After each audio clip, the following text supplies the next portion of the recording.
이상철은 6시 정각에 눈을 떴다. 알람도 없이 매일 같은 시간, 40년 넘게 몸에 밴 습관이었다. 창밖으로 보이는 충청도 시골 마을의 논두렁은 아침 안개에 젖어 있었다. 56년 인생에서 이렇게 조용한 곳에서 눈을 뜨는 것도 처음이었다. 아침 6시. 오늘도 똑같은 하루가 시작되는군. 병실 침대에서 몸을 일으키는 것조차 힘들었다. 건설 현장에서 평생을 보낸 탓에 허리 디스크는 이제 친구 같은 존재였다. 여느 때처럼 그는 작은 전기포트에 물을 넣고 인스턴트 커피를 준비했다. 요양보호사가 노크도 없이 문을 열었다. 이상철 씨, 아침 약 드셔야죠. 이상철은 말없이 고개를 끄덕였다. 요양보호사는 약통을 침대 옆 테이블에 놓고 나가면서 덧붙였다. 오늘부터 담당 간병인이 바뀐대요. 오후에 새로 오신다고 하니까 참고하세요. 이상철은 대답 대신 약통을 집어들었다. 약을 삼키며 창밖을 바라봤다. 농부들이 논에서 일을 시작하고 있었다. 그들 중 몇몇은 가족일 테고 어떤 이는 아내와 아이들을 두고 일하러 나왔을 것이다. 가족이란 건 이상철에게는 언제나 남의 이야기였다.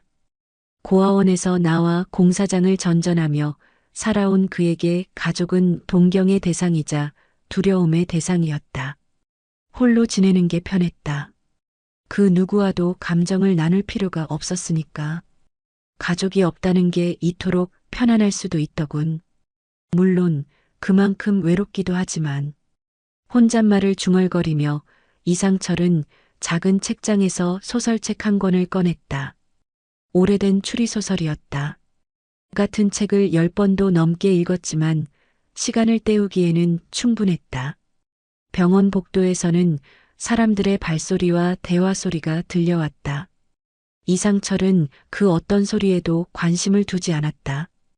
다른 환자들과 어울리는 것도 간호사들과 대화하는 것도 그에게는 불필요한 일이었다. 점심시간이 되어 식판이 배달되었다. 밥 드세요, 이상철 씨. 항상 웃음기 없이 무뚝뚝하게 대꾸하는 이상철을 보며 배식 담당자는 금세 포기한 듯 다른 병실로 향했다. 이상철은 밥을 한 숟가락 떠먹으며 텔레비전을 켰다. 뉴스에서는 대통령의 연설이 나오고 있었다. 세상은 변해도 정치인들의 말투는 변하지 않는다고 생각하며 채널을 돌렸다. 오후가 되자 병원은 면회객들로 북적였다. 다른 병실에서는 가족들의 웃음소리가 들려왔다. 이상철의 병실만 조용했다. 그에게 면회 올 사람은 한 명도 없었다. 건설 현장에서 알던 동료들과도 연락이 끊긴 지 오래였다. 평생을 현장에서 살다시피 했지만 그 누구와도 깊은 관계를 맺지 않았다. 그저 일하고 월급 받고 혼자 술 마시며 지냈을 뿐이었다. 안녕하세요. 새로운 목소리에 이상철은 책에서 눈을 뗐다. 문간에 70대 중반으로 보이는 여성이 서 있었다. 머리는 반백이었고 야위고 주름진 얼굴이었지만 눈빛만은 또렷했다. 오늘부터 제가 이상철 씨 담당 간병인이 될 김복녀라고 합니다. 이상철은 말없이 고개를 끄덕였다. 그러나 김복녀의 얼굴을 보는 순간 묘한 감정이 그를 덮쳤다. 어딘가 낯익은 얼굴, 생소하면서도 불쾌한 느낌, 기억 속 어딘가에서 찾으려 했지만 짙은 안개 속에 있는 듯 도무지 떠오르지 않았다. 김복녀는 조심스럽게 병실로 들어와 이상철의 상태를 점검했다. 상철 씨 맞지? 내가 오늘부터 돌봐줄게 해. 이상철은 놀란 듯 눈을 크게 떴다. 내 이름을 왜 알죠? 김복녀는 당황한 듯 손사래를 쳤다. 아이고, 병원 카드에 써 있잖아요. 괜히 놀라게 했네. 그 말투, 그 목소리. 이상철은 어딘가 아득한 기억 속에서 비슷한 소리를 들은 것 같았다. 하지만 머릿속은 여전히 뿌옇기만 했다. 필요한 거 있으면 말씀하세요. 제가 최선을 다해 도와드릴게요. 김복녀의 말에 이상철은 대답 대신 고개를 돌려 창밖을 바라봤다. 해가 서쪽으로 기울기 시작했다. 또 하루가 저물어가고 있었다. 그에게 내일도 모레도 오늘과 다를 것 없는 날들이 기다리고 있을 뿐이었다. 다음 날 아침 이상철은 여전히 6시 정각에 눈을 떴다. 그러나 이번에는 무언가 달랐다. 병실 의자에 앉아 자고 있는 김복녀의 모습이 보였다. 밤새 병실을 지킨 듯했다. 뭐 하는 짓이오? 이상철의 목소리에 김복녀가 화들짝 놀라 깨어났다. 아이고 상철 씨. 어젯밤에 열이 좀 있어서 지켜봐야 했어요. 이상철은 짜증스럽게 인상을 찌푸렸다. 제 허락도 없이 밤새 여기 있었단 말이오? 김복녀는 멋쩍게 웃으며 일어났다. 죄송해요. 그래도 간병인이 환자를 잘 돌봐야 하지 않겠어요? 그녀의 말투와 눈빛이 이상철을 불편하게 했다. 간병인의 직업적 친절함을 넘어서는 무언가가 있었다. 마치 오랜 인연이 있는 사람처럼 지나치게 친근하고 안타까운 눈빛으로 자신을 바라보는 것 같았다. 커피 한 잔 드릴까요? 아침부터 블랙커피는 위에 안 좋을 텐데. 내가 평생 마셔온 방식이요. 간섭하지 마시오. 이상철의 차가운 대꾸에도 김복녀는 웃음을 잃지 않았다. 오히려 더 안타까운 눈빛으로 그를 바라봤다. 참 고집이 세시네요. 어릴 때부터 그랬나 보네. 이상철은 순간 고개를 획 돌려 김복녀를 노려봤다. 뭐라고요? 어릴 때부터라니. 당신이 내 어릴 적을 어떻게 알아요? 김복녀는 당황한 듯 손사래를 쳤다. 아니, 그냥 고집 센 사람들은 원래 어릴 때부터 그런 경우가 많잖아요. 제 아들도 그랬거든요. 그녀의 말에 이상철은 뭔가 석연치 않은 느낌을 받았지만 더 이상 말을 잇지 않았다. 전기포트에 물을 끓이며 창밖을 바라봤다. 아침 안개가 서서히 걷히고 있었다. 점심시간이 되자 김복녀는 이상철에게 병원식보다 더 맛있는 반찬을 몇 가지 가져왔다. 제가 아침에 잠깐 집에 들러서 만들어 왔어요. 이 나이에 병원 음식만 먹으면 입맛이 없어질 거예요. 도시락통에서 나온 건 고등어 조림과 시금치 나물, 그리고 계란말이였다. 이상철은 별다른 말 없이 음식을 받아들었다. 한 숟가락 뜨자 묘한 기시감이 들었다. 어디서 먹어본 듯한 맛이었다. 하지만 고아원에서 자란 그가 집밥을 먹어본 적이 있었는지도 의문이었다. 맛있죠? 계란말이 좋아하시나 봐요. 이상철은 놀라서 고개를 들었다. 자신이 계란말이를 좋아한다는 걸 어떻게 알았을까? 그건 그 자신도 잘 몰랐던 사실이었다. 괜한 짓 마시오. 병원 음식으로 충분해요. 이상철의 무뚝뚝한 말투에도 김복녀는 웃음을 잃지 않았다. 그녀의 눈에는 왠지 미안함과 애틋함이 가득했다. 자신을 지켜보는 그 눈빛이 이상철에게는 불편했다. 오후에 휴게실에서 텔레비전을 보고 있는데 김복녀가 다가와 조용히 앉았다. 혹시 저녁에 뭐 특별히 드시고 싶은 거 있으세요? 없소. 그냥 병원 음식 주면 됩니다. 그래도 사람이 먹는 게 힘이잖아요. 상철 씨 어릴 때 좋아하던 음식이 뭔가요? 이상철은 텔레비전에서 눈을 떼지 않은 채 대답했다. 그런 것도 다 기억 못해요. 고아원에선 주는 대로 먹고 살았소. 김복녀의 얼굴이 흐려졌다. 아, 그렇군요. 미안해요. 그 미안해요라는 말이 이상철의 귀에 걸렸다. 왜 이 낯선 간병인이 자신에게 미안하다는 말을 할까? 그냥 사과 습관일까? 아니면 진짜 무슨 미안한 일이 있는 것일까? 저녁 식사 후 이상철은 자신의 병실로 돌아와 불을 끄고 침대에 누웠다. 그러나 잠은 오지 않았다. 오늘 하루 종일 김복녀의 행동이 머릿속을 맴돌았다. 그녀의 눈빛, 말투, 그리고 미안해하는 태도가 자꾸만 뇌리를 스쳤다.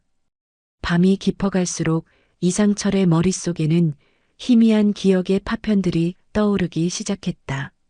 낡은 이불 아래서 울고 있는 어린 자신의 모습, 누군가의 따뜻한 손길, 그리고 멀어지는 발소리. 내가 미쳤나? 이상철은 고개를 젓고 억지로 잠을 청했다. 그러나 꿈속에서도 그는 안개 낀 거리를 달려가고 있었다. 누군가를 부르며 필사적으로 뛰었지만 앞에 있는 사람의 얼굴은 보이지 않았다. 다음 날 아침, 이상철은 평소보다 늦게 일어났다. 병실 문이 열리고 김복녀가 아침 약을 들고 들어왔다. 많이 피곤하셨나 봐요. 오늘은 늦게 일어나셨네. 이상철은 김복녀의 얼굴을 유심히 살폈다. 그녀의 얼굴에서 무언가를 찾으려는 듯했다. 당신은 왜 나한테 그렇게 친절하시오? 김복녀는 약을 내밀며 씁쓸하게 웃었다. 환자를 돌보는 게 제 일이잖아요. 다른 환자들한테도 이렇게 도시락 싸고 그러시오? 김복녀는 잠시 말을 잇지 못했다. 그건 상철 씨가 특별히 많이 야위어 보여서. 거짓말. 김복녀는 놀란 듯 이상철을 바라봤다. 그의 눈빛은 날카로웠다. 내가 보기엔 당신이 날 알고 있는 것 같은데. 어디서 본 적 있소? 김복녀는 마치 얼음이 된 듯 굳었다. 그녀의 눈에 순간 당혹감이 스쳤다. 무슨 말씀이세요? 우리가 어디서 만났겠어요? 그녀의 떨리는 목소리가 이상철의 의심을 더욱 키웠다. 그는 천천히 일어나 김복녀에게 다가갔다. 당신, 나를 알고 있죠? 어디서 만난 거요? 며칠 동안 이상철은 김복녀의 행동을 유심히 관찰했다. 그녀의 모든 움직임, 말투, 눈빛이 이상철에게는 수수께끼였다. 마치 퍼즐 조각을 맞추려는 듯 그는 김복녀가 자신에게 보이는 특별한 관심의 이유를 찾으려 애썼다. 화요일 오후 거동이 불편한 환자를 도우려다 이상철은 요양보호사의 도움을 받아 휴게실로 향했다. 그때 복도 끝에서 병원장과 김복녀가 얘기하는 모습이 보였다. 마침 요양보호사가 다른 환자를 돕기 위해 자리를 비운 틈을 타 이상철은 벽 뒤에 숨어 그들의 대화를 엿들었다. 김복녀 씨, 이상철 씨 담당은 다른 간병인으로 바꾸는 게 어떨까요? 환자가 불편해하는 것 같던데. 병원장의 말에 김복녀의 목소리가 떨렸다. 안 됩니다. 제발 저에게 마지막 기회를 주세요. 제가 그 환자한테 특별한 인연이 있어서. 이상철은 숨을 멈췄다. 특별한 인연이라니? 자신과 이 노인 사이에 무슨 인연이 있다는 말인가? 무슨 인연인데요? 그건 제가 나중에 설명드리겠습니다. 제발 이상철 씨만큼은 제가 돌볼 수 있게 해주세요. 병원장은 잠시 생각하더니 고개를 끄덕였다. 알겠어요. 하지만 환자가 불편해하면 바로 알려주세요. 대화를 엿들은 후 이상철은 더 혼란스러워졌다. 그날 밤 잠을 이루지 못한 채 병실 침대에 누워 있는데 문득 창문 밖에서 들려오는 소리가 그의 주의를 끌었다. 비가 내리기 시작했다. 빗소리와 함께 이상철의 머릿속에 오래된 기억이 파편처럼 떠올랐다. 비 오는 날 낡은 이불 속에서 울던 자신, 미안하다 상철아라고 말하던 여자의 얼굴, 어릴 적 고아원으로 가기 전 자기를 버리고 떠났던 그 여자의 모습이 자꾸만 눈앞에 김복녀와 겹쳤다. 아닐 거야. 이런 우연이 어딨어. 그러나 곧 이상철의 머릿속에는 수십 년 전의 기억이 조금씩 선명해졌다. 1973년 가을, 그가 5살 때였다. 비 오는 날 어머니라고 생각했던 여자가 그를 작은 고물상 뒤편에 두고 가던 날, 잠깐만 기다려. 엄마 금방 올게. 그 말이 마지막이었다. 그녀는 돌아오지 않았다. 새벽 3시 잠들지 못하고 방 안을 서성이던 이상철은 병실 문이 살짝 열리는 소리를 들었다. 그는 재빨리 침대에 누워 자는 척했다. 누군가 조용히 병실로 들어왔다. 발소리로 보아 김복녀가 틀림없었다. 그녀는 이상철의 침대 옆에 조용히 다가와 한참을 그저 바라보기만 했다. 그리고는 떨리는 손으로 이상철의 머리카락을 쓰다듬으며 낮은 목소리로 중얼거렸다. 상철아, 우리 상철이 미안해. 이상철은 눈을 번쩍 떴다. 그 순간 과거와 현재가 한 점에서 만났다. 50년 전의 기억과 지금 눈앞의 현실이 포개졌다. 지금 뭐라 했소? 상철아, 왜 그딴 말을 당신 입에서 나와요? 김복녀는 놀라 뒤로 물러섰다. 그녀의 눈에는 두려움과 당혹감이 가득했다. 아, 아니, 그게 누구시오? 당신은 왜 내 이름을 그렇게 부르는 거요? 김복녀는 떨리는 손으로 입을 가렸다. 그녀의 눈에서 눈물이 흘러내렸다. 미안하다. 미안하다 내 새끼야. 이상철은 침대에서 벌떡 일어났다. 그의 온몸이 분노로 떨렸다. 당신이 설마. 김복녀는 더 이상 부정하지 않았다. 그저 눈물만 흘렸다. 내가 맞다. 나는 내 어미다. 이상철은 온몸에 전율이 흘렀다. 이게 꿈인지 현실인지 구분이 가지 않았다. 50년 넘게 단 한 번도 만난 적 없던 어머니가 지금 자신의 앞에 서 있다니. 거짓말. 이건 거짓말이야. 이상철은 머리를 움켜쥐며 침대 구석으로 몸을 웅크렸다. 김복녀는 다가오려 했지만 이상철의 날카로운 눈빛에 멈추었다. 만약 당신이 정말 내 어머니라면 왜 지금 나타났소? 50년이 넘는 세월 동안 어디 있었소? 왜 날 버렸소? 김복녀의 얼굴에는 말할 수 없는 고통이 서려 있었다. 그건 내가. 그녀의 말이 끝나기도 전에 이상철은 감정을 주체하지 못하고 소리쳤다. 나가요. 당장 나가. 김복녀는 떨리는 발걸음으로 병실을 나갔다. 문이 닫히고 이상철은 혼자 남았다. 그의 가슴 속에는 분노와 혼란, 그리고 오래된 상처가 다시 열리고 있었다. 다음 날 아침 이상철은 병원장을 찾아갔다. 그의 얼굴은 밤새 잠을 이루지 못한 듯 창백했다. 간병인을 바꿔주세요. 병원장은 한숨을 쉬며 고개를 저었다. 김복녀 씨 때문에 불편하셨군요. 하지만 지금 우리 병원은 간병인이 부족해서. 그럼 간병인 없이 지내겠소. 그 여자만 아니면 됩니다. 그러나 병원장은 단호했다. 이상철 씨의 상태로는 간병인 없이 지내기 어렵습니다. 허리 디스크가 상당히 심각한 상태라. 사정이 그렇다면 저를 다른 병원으로 옮겨주세요. 병원장은 난처한 표정으로 책상 위 서류들을 뒤적였다. 지금 당장은 어렵습니다. 보험 문제도 있고 최소한 일주일은 필요해요. 이상철은 분노에 찬 눈빛으로 병원장을 바라봤다. 그럼 일주일 동안 그 여자가 내 곁에 있어야 한다는 말입니까? 죄송합니다만 지금으로서는 다른 방법이 없습니다. 결국 이상철은 분노를 억누르며 병실로 돌아왔다. 그는 창밖을 바라보며 생각했다.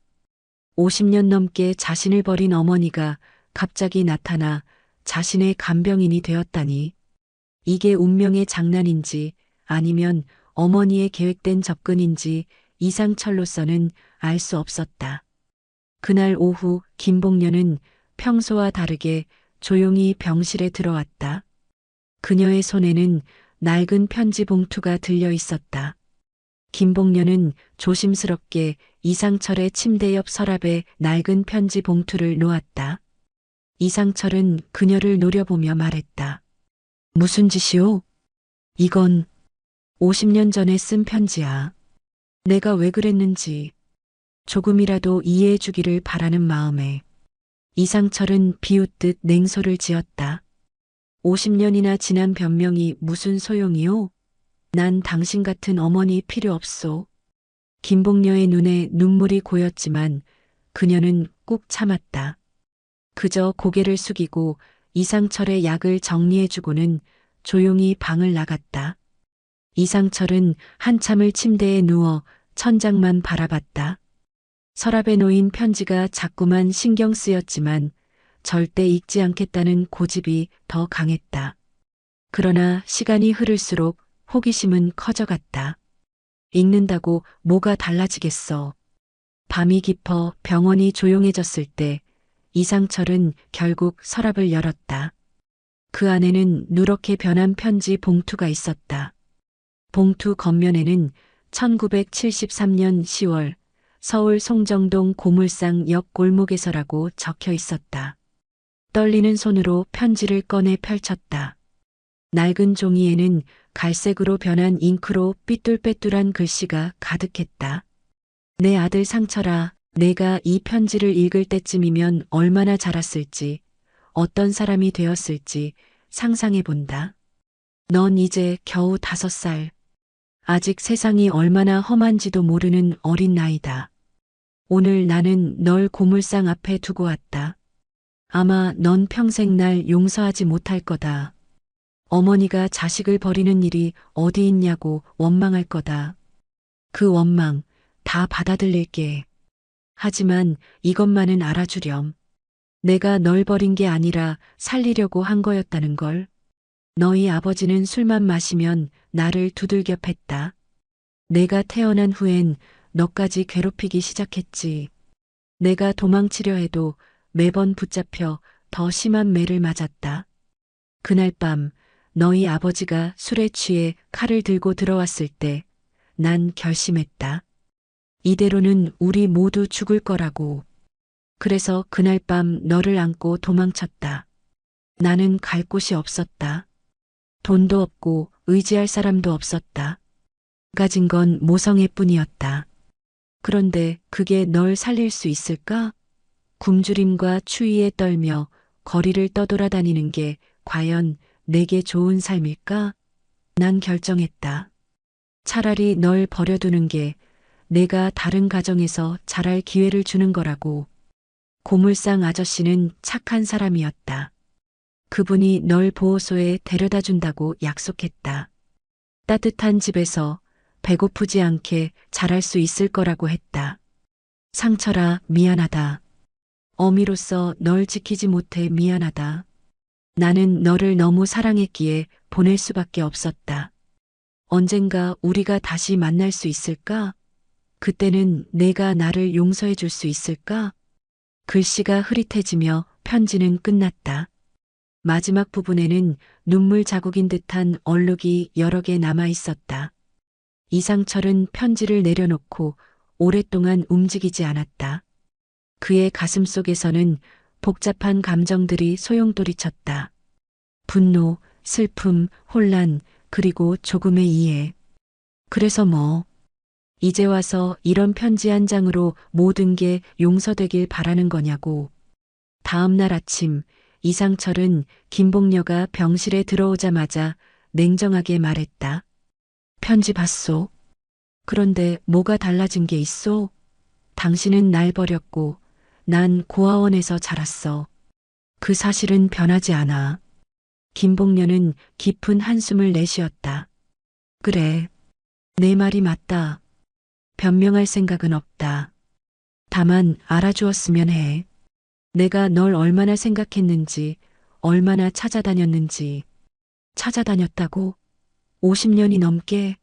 그럼 왜 이제야 나타났소? 김봉녀의 눈에 눈물이 고였다. 처음에는 너희 아버지가 우릴 찾으러 다녔어. 내가 도망치자 격분해서. 그래서 난 멀리 도망쳤지. 부산으로 갔다가 제주도로. 그러다 내가 보호소에 있던 기록을 찾았을 땐 이미 너는 입양되어 어디론가 가버렸더라. 이상철은 비웃듯 웃었다. 입양? 난 입양된 적 없소. 고아원에서 18살까지 자랐고 그 뒤로는 혼자 살아왔소. 김복녀의 얼굴이 창백해졌다. 아니, 그럴 리가. 내가 분명히 기록을. 거짓말은 이제 그만하시오. 더 이상 듣고 싶지 않소. 이상철은 돌아누워 창밖을 바라봤다. 병원 건너편 들판에서는 농부들이 일하고 있었다. 그들의 평범한 일상이 이상철에게는 너무나 부럽게 느껴졌다. 오후 병원 휴게실에서 텔레비전을 보고 있는데 김복녀가 다가왔다. 그녀의 표정은 전과 달리 비장해 보였다. 상철 씨, 내일 내가 병원을 그만둬야 할 것 같아. 이상철은 무심한 듯 대답했다. 그래요? 잘 됐네. 이렇게 헤어지는 게 서운하지만 내가 날 보는 게 괴롭다는 걸 알게 됐어. 이제 와서 배려는. 김복녀는 이상철의 말을 자르며 계속했다. 하지만 가기 전에 한 가지만 알려주고 싶어. 나 많이 아프다. 의사가 시간이 얼마 남지 않았다고 했어. 이상철은 처음으로 김복녀를 제대로 바라봤다. 그녀의 얼굴은 정말 창백했고 피곤해 보였다. 하지만 그는 금세 감정을 숨기고 시선을 돌렸다. 그래서요? 내게 동정을 바라시오? 김복녀는 고개를 저었다. 아니, 그냥 알아주었으면 해서. 내 남은 시간이 얼마 없다는 걸. 그래서 용기를 내서 널 찾아온 거야. 평생 가슴에 담아온 미안함과 그리움을 너에게 전하고 싶어서. 이상철은 답하지 않았다. 김복녀는 한참을 그의 옆에 앉아 있다가 조용히 자리를 떠났다. 그날 밤 이상철은 또다시 잠을 이루지 못했다. 김복녀의 말이 자꾸 머릿속을 맴돌았다. 그녀가 정말 죽어가고 있는 것일까? 아니면 또 다른 거짓말일까? 새벽녘 병원 복도에서 소란스러운 소리가 들렸다. 이상철은 자리에서 일어나 문을 열었다. 의료진들이 누군가를 급히 이송하고 있었다. 그 중에서 병원장의 목소리가 들렸다. 빨리, 김복녀 씨 상태가 위급해. 이상철의 가슴이 덜컥 내려앉았다. 김복녀가 정말로 아팠던 것인가? 다음 날 아침 병원장이 직접 이상철의 병실을 찾아왔다. 이상철 씨, 김복녀 씨 상태가 좋지 않습니다. 간밤에 갑자기 쓰러져서. 그래서 어쩌라는 거요? 병원장은 한숨을 쉬었다. 사실 김복녀 씨가 당신에 대해 모든 걸 털어놨습니다. 그녀가 당신의 어머니라는 것도요. 이상철은 놀란 듯 병원장을 바라봤다. 병원장은 말을 이었다. 사실 김복녀 씨는 오래전 이 병원의 간호부장이었습니다. 저와는 30년 지기 지인이죠. 그녀가 최근에 안말기 판정을 받고 당신을 찾기 시작했어요. 그게 저하고 무슨 상관이요? 병원장은 슬픈 눈빛으로 이상철을 바라봤다. 그녀가 당신을 마지막으로 보고 싶어 합니다.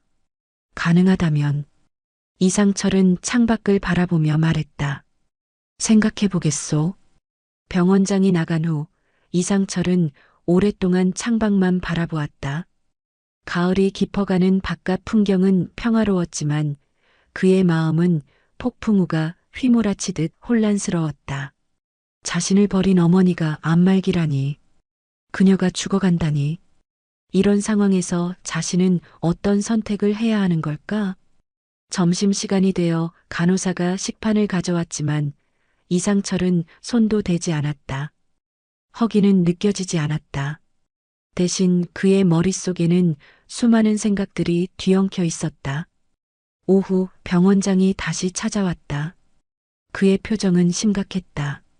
이상철 씨, 김복녀 씨의 상태가 더 악화되었습니다.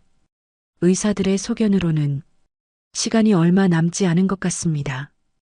이상철은 침대에서 일어나 창가로 걸어갔다. 그래서 제가 뭘 어쩌길 바라시는 겁니까? 병원장은 조심스럽게 말을 이었다. 김봉려 씨가 당신에게 전하고 싶은 말이 있다고 합니다. 그리고 사실 저도 당신에게 말씀드릴 게 있습니다. 이상철은 천천히 고개를 돌려 병원장을 바라봤다. 제 얘기는 이렇습니다. 사실 김봉려 씨는 당신이 어릴 적 보호시설로 가게 되었을 때 몰래 저에게 연락을 했었습니다. 당시 저는 막 의대를 졸업한 젊은 의사였죠. 김봉려 씨의 부탁으로 저는 당신의 양육을 맡아줄 가정을 찾기로 했습니다. 하지만 이상철은 차갑게 말을 잘랐다. 난 고아원에서 자랐소. 누구도 날 입양하지 않았어. 병원장은 무거운 한숨을 내쉬었다. 그게 제 실수였습니다. 당시 저는 당신을 위한 가정을 찾았다고 김봉려 씨에게 알렸지만 사실은 행정 오류로 입양이 취소되었습니다. 그런데 그 사실을 김봉려 씨에게 알리지 못했어요. 제 연락처를 잃어버렸다고 하더군요. 그녀는 당신이 좋은 가정에서 자라고 있다고 믿었습니다. 이상철의 얼굴이 굳어졌다. 그래서 어쩌라는 거요? 그 모든 세월 동안 난 혼자였소.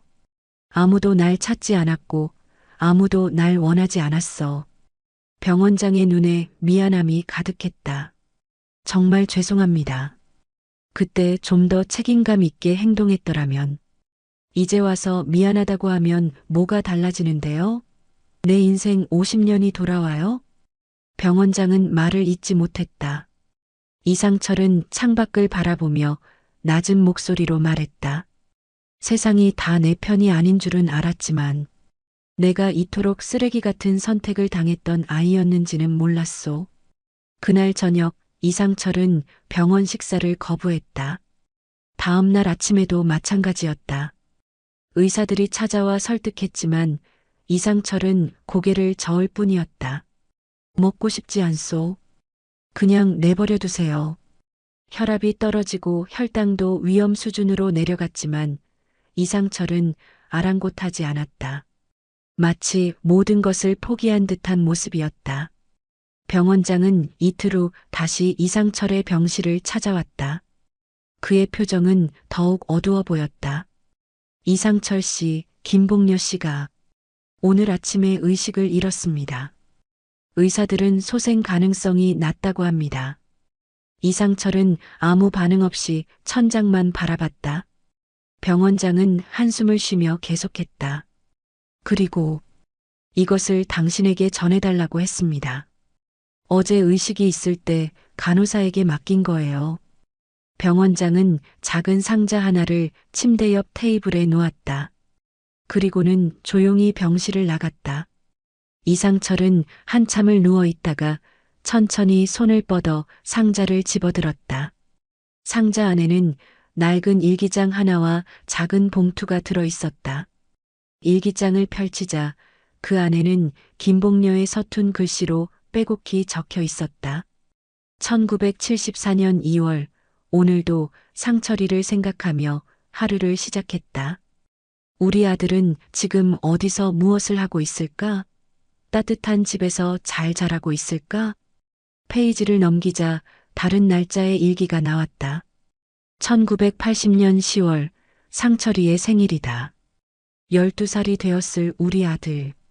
학교에서 친구들과 즐겁게 지내고 있을까? 아직도 볼이 발그레해지는 습관이 있을까? 또 다른 페이지. 1997년 7월, 오늘 지나가는 청년을 보았다. 뒷모습이 상철이를 닮았다. 쫓아가 보았지만 전혀 다른 사람이었다. 이제 상철이는 29살. 어엿한 성인이 되었을 텐데. 이상철은 눈물이 흐르는 것도 모른 채 페이지를 계속 넘겼다. 일기장은 최근 날짜까지 이어졌다. 2024년 10월, 드디어 상철이를 찾았다. 오랜 세월 찾아 헤매던 내 아들. 이제 만날 수 있을까? 용기가 나지 않는다. 마지막 페이지에는 일주일 전 날짜가 적혀 있었다. 상철이가 날 외면한다. 당연한 일이다. 내가 그 아이에게 무슨 짓을 했는데. 그래도 매일 그 아이 곁에서 돌볼 수 있어 감사하다. 얼마 남지 않은 내 시간, 이렇게라도 함께 할 수 있어 행복하다. 이상철은 일기장을 내려놓고 봉투를 열었다. 안에는 짧은 편지가 들어 있었다. 내 아들 상철에게 이제 정말 시간이 얼마 남지 않은 것 같구나. 내가 매일 밤 기도한 건 내가 잘 살고 있길 바라는 마음뿐이었다. 그런데 내가 그토록 힘들게 자랐다니. 용서받지 못할 죄를 지었구나. 미안하다. 그리고 고맙다. 이렇게라도 마지막에 널 만날 수 있어서. 내 어미가. 이상철의 눈에서 뜨거운 눈물이 흘러내렸다. 일기장을 가슴에 안은 채 그는 처음으로 목 놓아 울었다. 이런 눈물 따위 평생 안 흘릴 줄 알았소. 나 당신을 정말 미워했는데. 며칠 동안 이상철은 병원 치료를 거부하며 침대에 누워만 있었다. 식사도 거의 하지 않았고 약도 먹지 않았다. 의사들은 그의 상태를 우려했지만 이상철은 아무에게도 반응하지 않았다. 과거의 모든 상처가 한꺼번에 쏟아져 정신적으로 붕괴된 상태였다. 50년 넘게 쌓아온 분노와 원망, 그리고 고독이 한순간에 무너져 내린 것 같았다. 병원장은 매일 찾아와 김복녀의 상태를 알려주었다. 그녀는 여전히 의식 없이 중환자실에 누워 있었다. 의사들은 별다른 희망을 주지 않았다. 이상철의 상태도 점점 나빠졌다. 영양실조와 탈수 증세로 링거를 맞아야 했지만 그는 거부했다. 마치 죽음을 기다리는 듯한 모습이었다. 하지만 일주일째 되는 날 아침, 이상철은 천천히 침대에서 일어났다. 창밖을 바라보며 그는 중얼거렸다. 평생 당신을 원망하며 살았는데, 이제 와서 당신이 그냥 죽어버리면 내가 누구를 미워하며 살아가야 하지? 그날 오후 이상철은 처음으로 식사를 했다. 그리고 병원장에게 김복녀의 병실을 방문하고 싶다고 말했다. 김복녀 씨는 아직 의식이 없습니다만 가능하시다면 안내해 드리겠습니다. 이상철은 천천히 고개를 끄덕였다. 데려가 주세요. 나 그 사람 얼굴이라도 한번 제대로 보고 싶소. 중환자실 앞에 도착했을 때 이상철의 발걸음은 무거웠다. 의료진의 도움으로 휠체어를 타고 온 그는 문 앞에서 잠시 머뭇거렸다. 들어가도 될까요? 병원장이 고개를 끄덕이자 간호사가 문을 열어주었다. 이상철은 깊은 숨을 들이마시고 천천히 중환자실로 들어갔다. 희고 차가운 병실 안 각종 의료기기에 둘러싸인 침대 위에 김복녀가 누워 있었다. 그녀의 얼굴은 창백했고 호흡기가 연결되어 있었다. 생명 유지 장치의 규칙적인 소리만이 조용한 병실을 채우고 있었다. 이상철은 휠체어에서 일어나 천천히 김복녀의 침대 곁으로 다가갔다. 처음으로 그는 자신의 어머니의 얼굴을 가까이서 바라보았다. 주름진 그 얼굴에서 50년 전 기억 속 젊은 여인의 모습을 찾기는 어려웠다. 하지만 이제 그는 알았다. 이 여인이 자신을 낳은 어머니라는 것을. 당신이 정말 내 어머니였군요. 이상철은 떨리는 손으로 김복녀의 마른 손을 잡았다. 차갑고 연약한 손이었다. 평생을 당신을 원망하며 살았소. 버림받은 아이로, 아무도 원하지 않는 존재로. 그의 목소리가 떨렸다. 당신이 날 버렸다고 생각했어요. 세상에서 가장 가까워야 할 사람이 날 내팽개쳤다고. 그래서 난 누구도 가까이 하지 않았소. 누구도 믿지 않았고 누구도 사랑하지 않았어. 이상철의 눈에서 눈물이 흘러내렸다. 근데 이제 와서 이렇게 당신의 일기를 보고 나니 당신도 괴로웠다는 걸 알겠소. 당신도 날 잊지 않았다는 걸. 병실에는 침묵만이 흘렀다. 생명유지장치의 규칙적인 소리와 이상철의 흐느낌만이 들렸다. 내가 못된 놈이었소. 당신의 마음을 헤아리지 못했어. 당신도 선택의 여지가 없었다는 걸 이해하지 못했어. 그때 병실 문이 열리고 간호사가 들어왔다. 그녀는 이상철에게 조심스럽게 말했다. 면회 시간이 거의 끝나가요. 하지만 몇 분 더 계셔도 됩니다. 이상철은 고개를 끄덕였다. 간호사가 나간 후 그는 다시 김복렬을 바라봤다. 그녀의 얼굴에는 평화로운 표정이 깃들어 있었다. 어머니, 이제 그렇게 부를 수 있겠소? 내가 당신을 용서하지 못하는 건 아니오. 그저 이해하기 어려울 뿐이오. 하지만 이제는 당신이 날 미워서 버린 게 아니라는 걸 알겠소. 그날 밤 이상철은 오랜만에 깊은 잠에 빠졌다. 꿈속에서 그는 오래전 어린 시절 어머니의 품에 안겨 있는 자신의 모습을 보았다. 따뜻하고 포근한 기억이었다. 다음 날 아침 이상철은 김복녀가 남긴 일기장을 다시 한번 펼쳐보았다. 그 안에는 자신에 대한 애틋함, 미안함, 아들로서의 이름을 부르는 수많은 문장이 적혀 있었다. 50년 동안 그녀는 한 번도 자신을 잊은 적이 없었다. 한 페이지 한 페이지 넘기면서 이상철은 어머니의 인생을 조금씩 이해하게 되었다. 폭력적인 남편에게서 도망친 후 그녀는 부산의 작은 항구 도시에서 식당 일을 시작했다.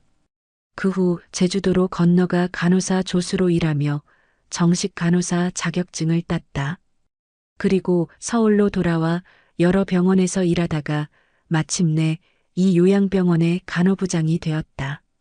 1988년 10월 오늘도 경찰서에 들러 상철이에 대해 문의했다.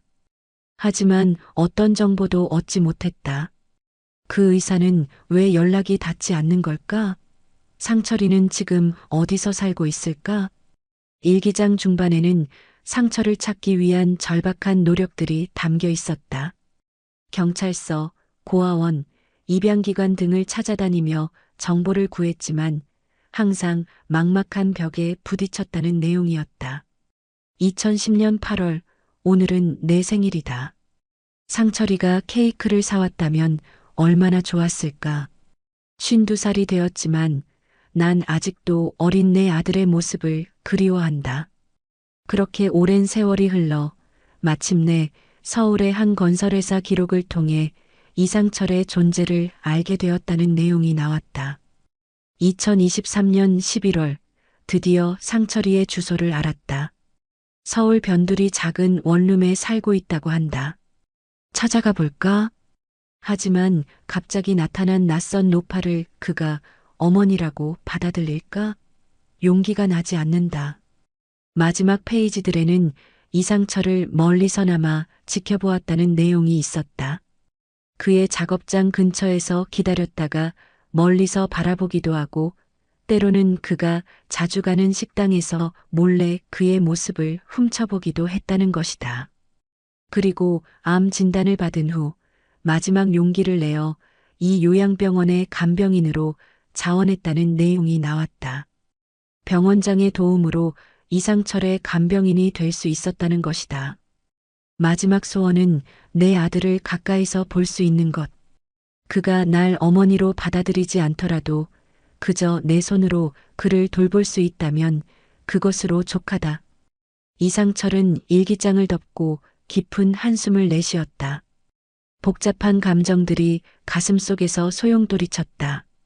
분노와 원망은 서서히 수그러들고 그 자리를 이해와 연민이 채우고 있었다.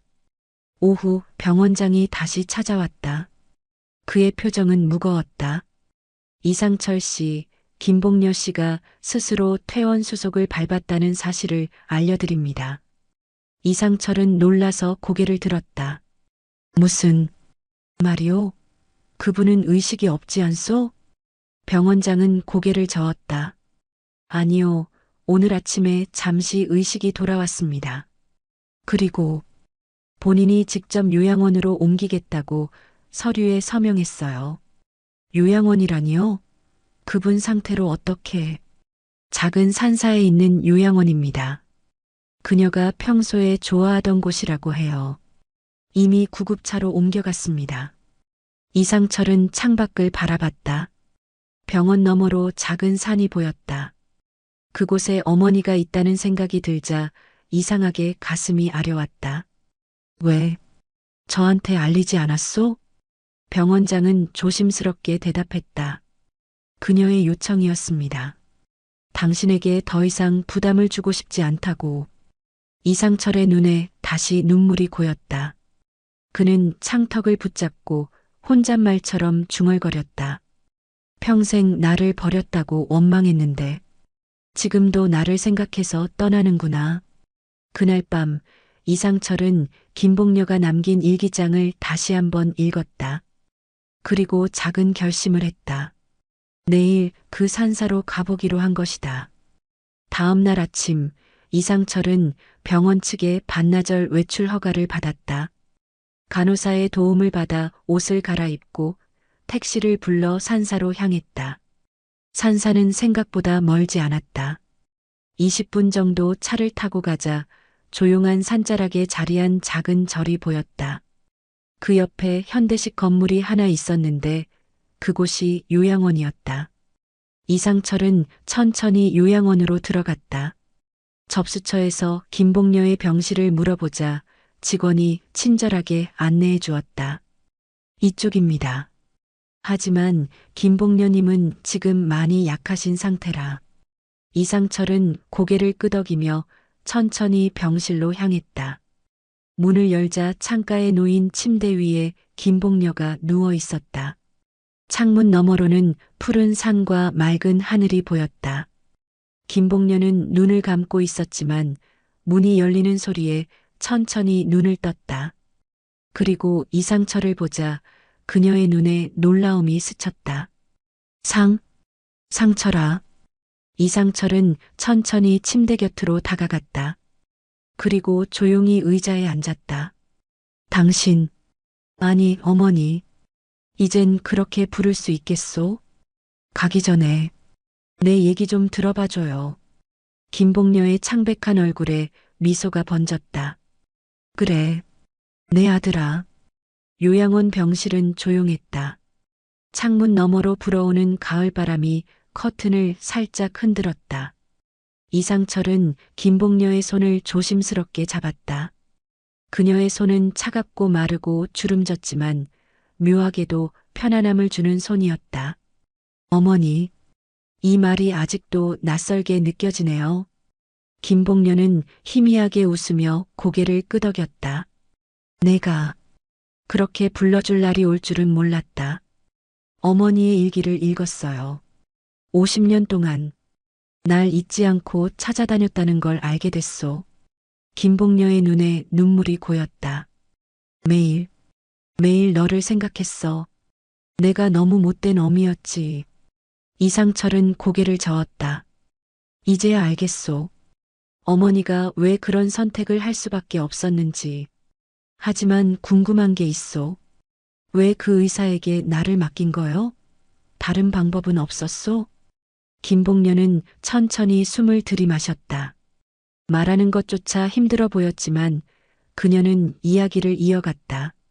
그때 난 무서웠어. 너희 아버지가 우릴 찾아 나설 거라는 게 두려웠지. 그리고 그 의사는 믿을 만한 사람처럼 보였어.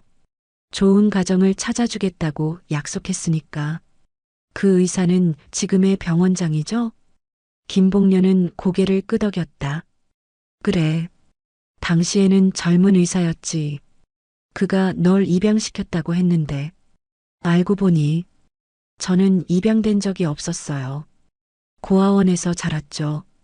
김복녀의 눈에서 눈물이 흘러내렸다. 미안하다.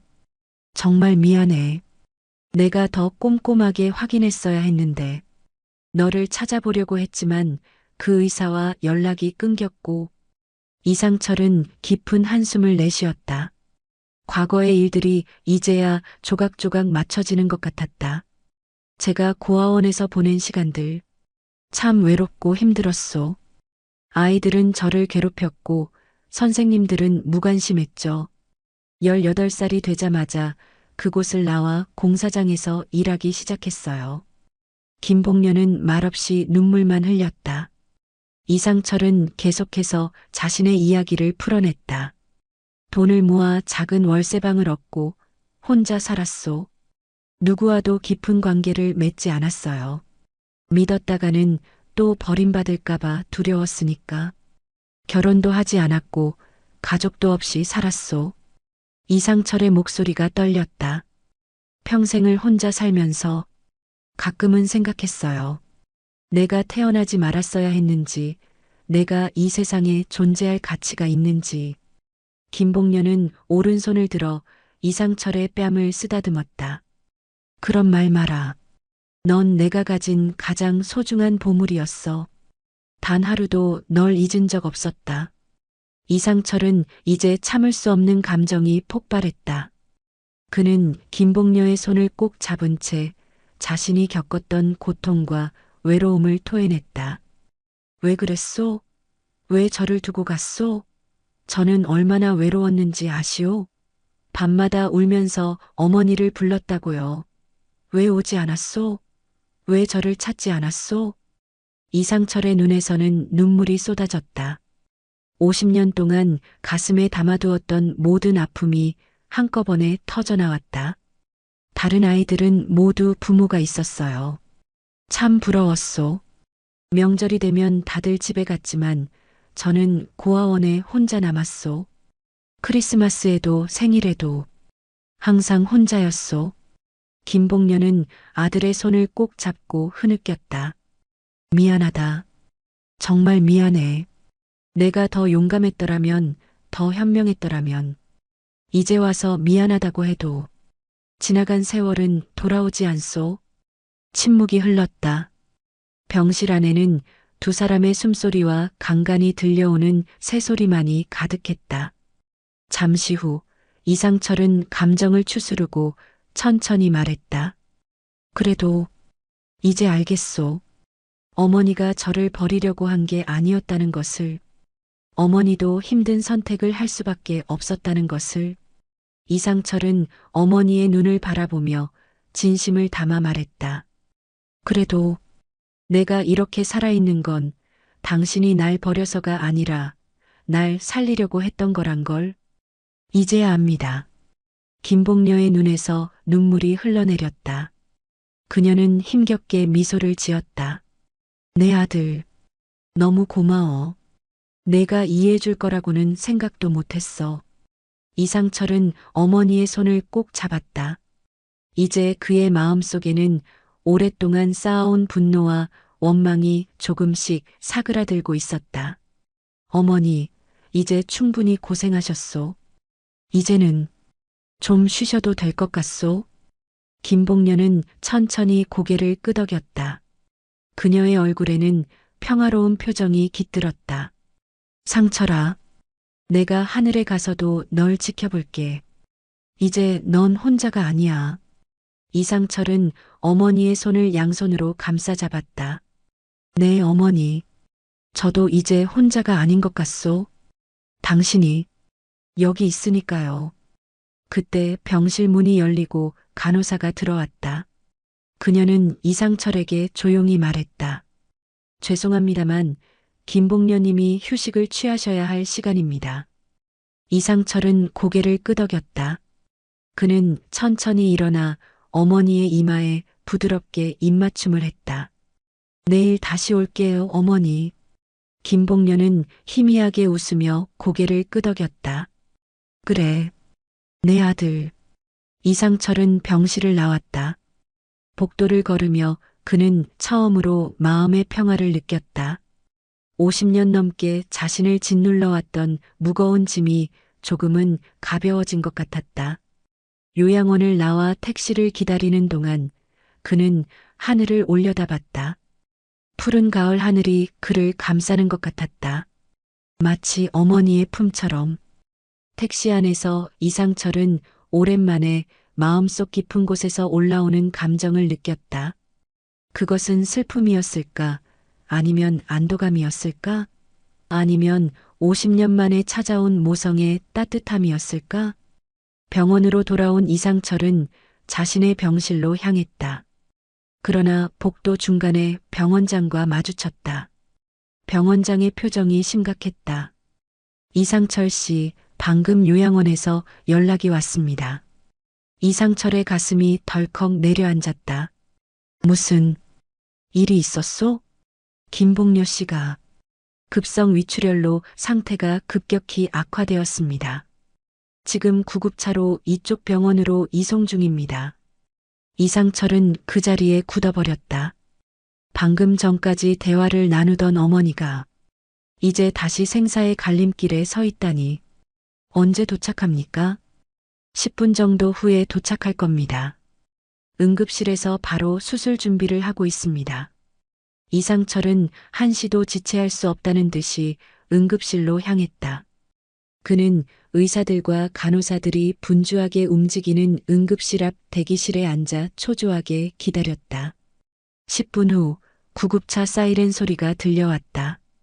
이상철은 벌떡 일어나 병원 입구로 달려갔다. 의료진들이 들것에 실린 김봉녀를 급히 이송하고 있었다. 김봉녀는 산소 마스크를 쓰고 있었고 창백한 얼굴은 고통으로 일그러져 있었다. 이상철은 그들을 따라 뛰었다. 어머니. 그의 목소리에 김봉녀가 희미하게 눈을 떴다. 이상철은 들건 옆에서 어머니의 손을 잡았다. 어머니, 괜찮을 거예요.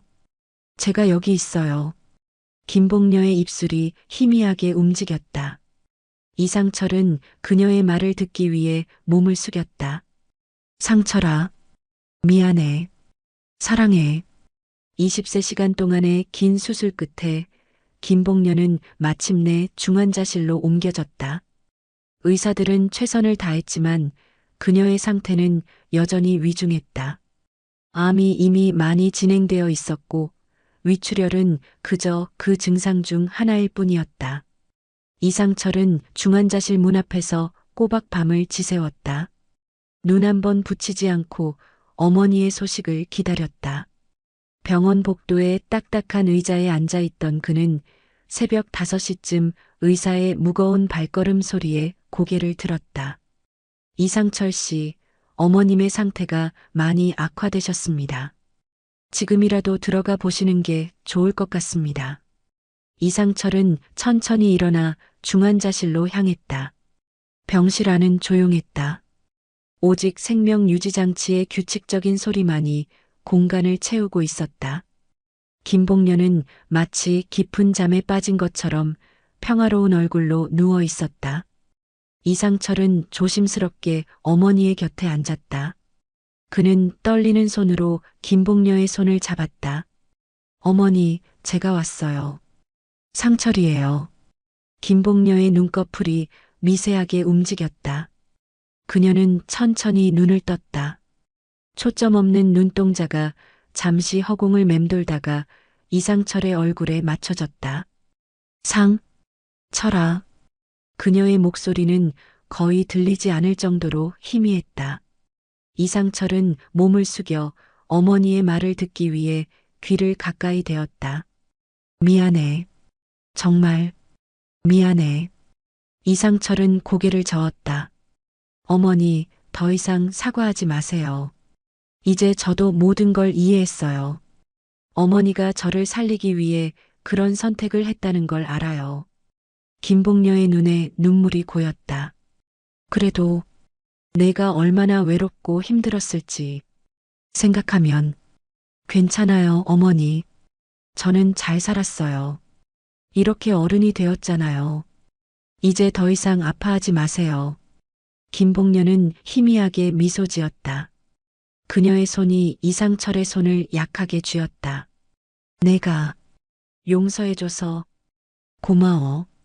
이상철은 울컥하는 감정을 참으며 말했다. 어머니, 제가 고아원에서 자랄 때 매일 밤 꿈에서 어머니를 찾았어요.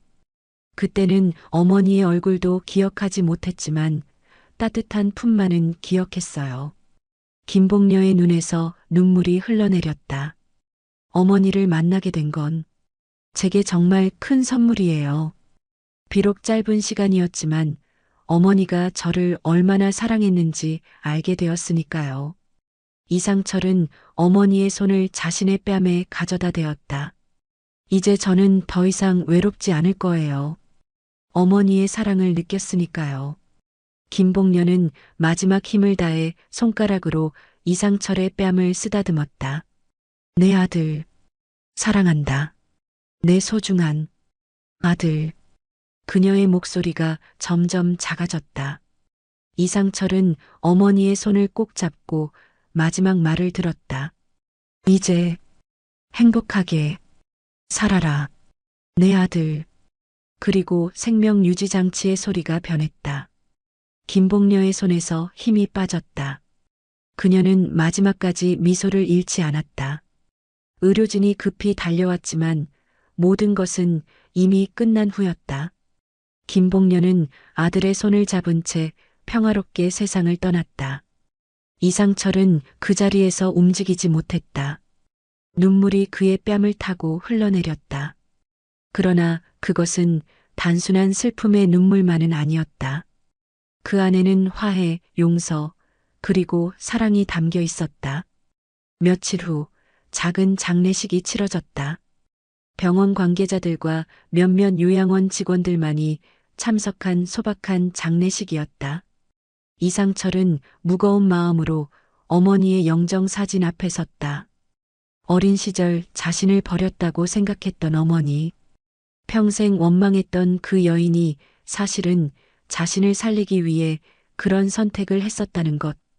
그리고 50년이 넘는 세월 동안 단 하루도 자신을 잊지 않고 그리워했다는 사실을 알게 된 이상철은 진정한 화해를 이루었다.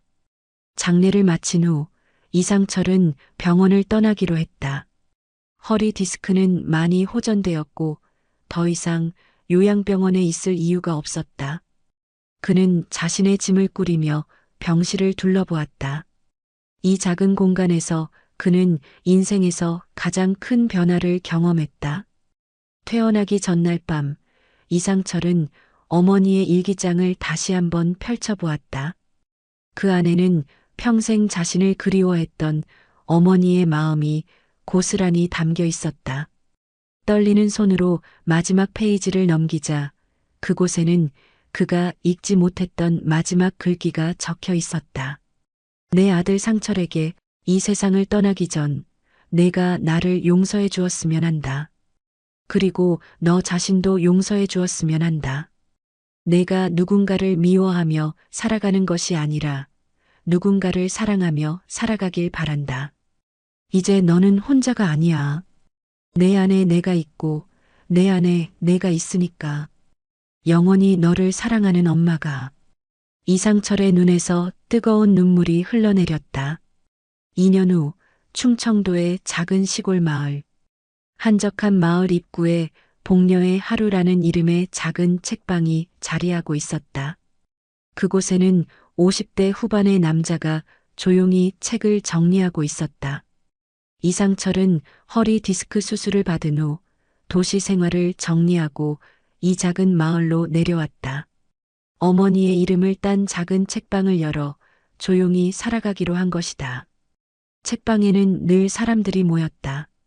마을 노인들은 따뜻한 차를 마시며 이야기를 나누었고 아이들은 이상철이 읽어주는 동화책에 귀를 기울였다. 한때는 그 누구와도 교류하지 않던 무뚝뚝한 남자가 이제는 마을 주민들에게 글쓰기를 가르치고 책을 읽어주는 따뜻한 이웃이 되었다. 책방 한켠에는 특별한 공간이 있었다. 그곳에는 어머니의 사진과 함께 간병일지라는 제목의 책 한 권이 놓여 있었다. 그 책의 제목은 복녀의 하루였다. 이상철이 직접 쓴 책으로 어머니와의 짧았던 만남과 그로 인한 자신의 변화를 담아낸 이야기였다. 가끔 이상철은 그 책을 펼쳐보며 어머니를 생각했다. 그리고 책의 마지막 페이지에 적힌 글귀를 다시 한번 읽었다.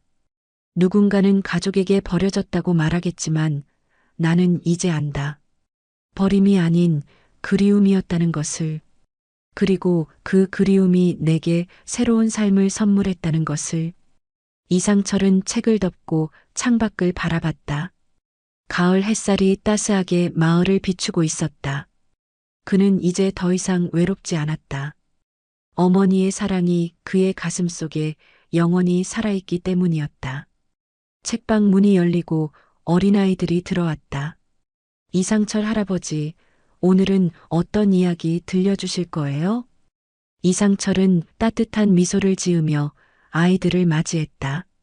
오늘은 특별한 이야기를 들려줄게. 한 어머니와 아들의 이야기야. 50년 만에 다시 만난 그들의 이야기. 아이들은 호기심 어린 눈으로 이상철의 주변에 모여 앉았다. 그는 천천히 이야기를 시작했다. 옛날 옛적에 자신이 버려졌다고 믿었던 한 남자가 있었어요. 그는 평생 혼자 살며 누구도 믿지 않았지요. 그러던 어느 날 그에게 한 노인이 찾아왔어요. 그 노인은 바로. 이상철의 목소리는 부드럽고 따뜻했다. 마치 어머니의 손길처럼. 창밖으로 단풍잎이 하나 떨어졌다. 가을바람이 살짝 불어왔다. 이상철은 잠시 이야기를 멈추고 하늘을 올려다봤다. 그곳에 어머니가 자신을 지켜보고 있을 것만 같았다. 고마워요, 어머니. 이제 저는 혼자가 아니에요. 소박한 시골 책방에서 이상철은 새로운 삶을 살아가고 있었다. 버림받았던 아이에서 사랑받는 어른으로 거듭난 그의 인생은 이제 막 시작되고 있었다.